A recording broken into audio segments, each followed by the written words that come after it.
ගුරුත්වාකර්ෂණයේ පරද්දගෙන විශ්වය ජයගන්න ලෑස්ති වෙන මිනිස්සුන්ට මගහරින්න බැරිම එකම ස්වභාවික අවශ්‍යතාවය මොකද්ද? ඒ වෙන මොකක්වත් නෙවෙයි. තමන්ගේ මූලික ශාරීරික අවශ්‍යතා සපුරා ගන්න එකයි. 1972 අවුරුද්දේ ක්‍රියාත්මක වුණු ඇපොලෝ 17 මෙහෙයුමෙන් පස්සේ මිනිස්සුත් එක්ක සඳ වටේ ගිය නාසා ආයතනයේ පළවෙනි මෙහෙයුම වෙන ආටමිස් 3 අභ්‍යවකාශ යානිය ගිය අප්‍රේල් 1 වෙනිදා සාර්ථකව අභ්‍යවකාශගත වුණත් ඒකේ හිටපු ගගනගාමීන්ට මුහුණ දෙන්න වුණේ හිතා ගන්නවත් බැරි විදිය අපහසුතාවයකටයි. ඔරායන් අභ්‍යවකාශ යානය ඇතුලේ තිබුණු ඇමරිකානු ඩොලර් මිලියන 30කට වඩා වටිනාකමක් තියෙන අතිනවීන අභ්‍යවකාශ වැසිකිළිය. එහෙමත් නැත්නම් විශ්වීය අපද්‍රව්‍ය කළමනාකරණ පද්ධතිය UWMS හදිස්සියෙම කැඩිලා ගිය එක මේ ඓතිහාසික ගමනට එකතු කළේ කවුරුවත් බලාපොරොත්තු නොවුණු කතාවක්. රීඩ් වයිස්මන්, වික්ටර් ග්ලෝවර්, ක්‍රිස්ටිනා කෝච් සහ ජෙරමි හැන්සන් කියන 4 දෙනාගෙන් සමන්විත කාර්ය මණ්ඩලයට දවස් 10ක මේ ගමනේ මුල් පය කිහිපය ඇතුළේදීම වැසිකිලි පද්ධතියේ දෝෂයක් පෙනෙන රතු එළියක් පත්තු වෙනවා දකින්න ලැබුණා. මුත්‍රා එකතු කරන පද්ධතිය වුණු මේ හිරවීම හමුවේ පෙරමුණ ගත්තේ ජාත්‍යන්තර අභ්‍යවකාශ මධ්‍යස්ථානයේ හිටපු ඉංජිනේරුවරියක් වුණු ක්‍රිස්ටිනා. පෘථිවියේ ඉන්න මෙහෙයුම් පාලකවරුන්ගේ පියවරෙන් පියවර උපදෙස් අනුව පය 6ක විතර කාලයක් පුරා අලුත් වැඩියා කටයුතු කරපු අය ඒ දෝෂය తాවකාලිකව මගහැර ගනිමින් මෙහෙයුම් මෙදිරියෙන් අභ්‍යවකාශ ජලනල කාර්මිකයා කියන අපූර්ව නමක් දිනාගත්තා. කොහොම වුණත් මේ කරදරේ එතනින් ඉවර වුණේ නෑ.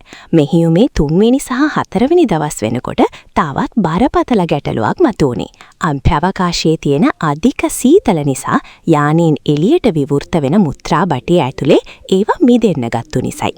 මේකට පිළියමක් විදියට යානිය ඉර දිහා හරවන්න පාලක මැදිරිය උපදෙස් දුන්නා.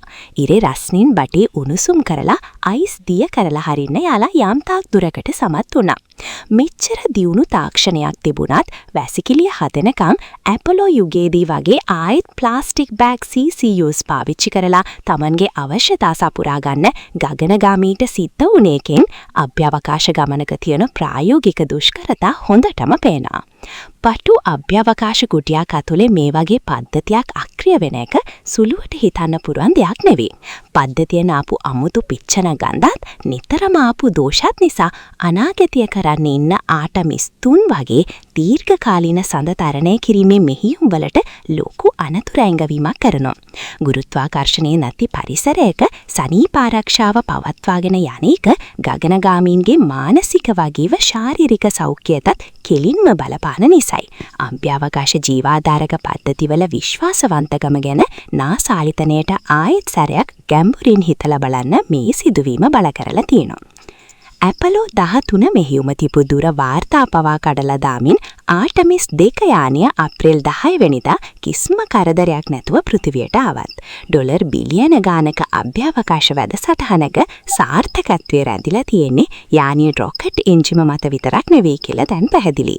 දරු පෙරුණු විශ්වය ජය ගන්න කලින් මිනිස්සුන්ට තමන්ගේ අභ්‍යවකාශ වැසිකිළිය හරියටම ජය ගන්න තවමත් ගොඩාක් දුර යන්න තියෙනවා කියලා මේ අපූර්ව මෙහෙයුම මුළු ලෝකෙටම පෙන්වලා දීලා ඉවරයි.